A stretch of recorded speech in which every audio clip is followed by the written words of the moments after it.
Hello, how's the writing going? For most of you who know me and who have been following me, well, you know I just didn't drop into the writing scene right now. I have been writing for more than a decade, and I've not only written business books, I've written a lot of varied content for businesses and for individuals. They were content which I feel that the content that I wrote shaped my journey and got me here. What has my journey in writing been?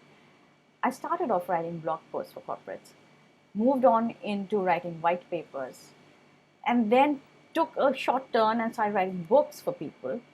Then again moved into writing animation scripts, and I wrote long copy for a company. The long copy that I wrote got the best sales that year. Since I wrote for different kinds of people and needs, and every time I wrote, I learned something new.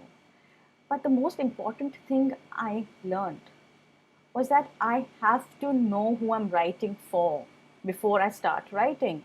I cannot just pick up my pen and write whatever I know on that subject. That would not help, that would not attract the reader, that would not, in many cases, persuade the reader. In many cases, my content, my content's work was to persuade a reader.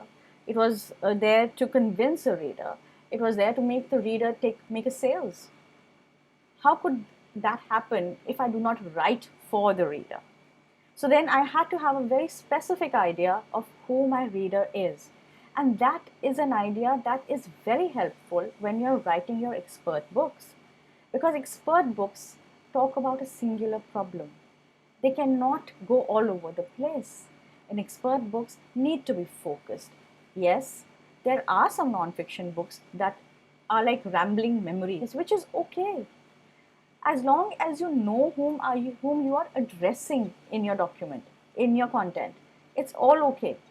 But if you start writing without any understanding of who your reader is, or without any understanding of what is the problem that they're really struggling with in your niche, in where you're speaking from, that's when you face problems. That's when your content does not relate to the reader, it does not attract the reader, and it just falls flat.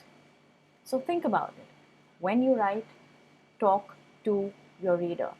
And your reader cannot be the whole world. The reader has to be a singular person. All right? Keep writing. Bye-bye.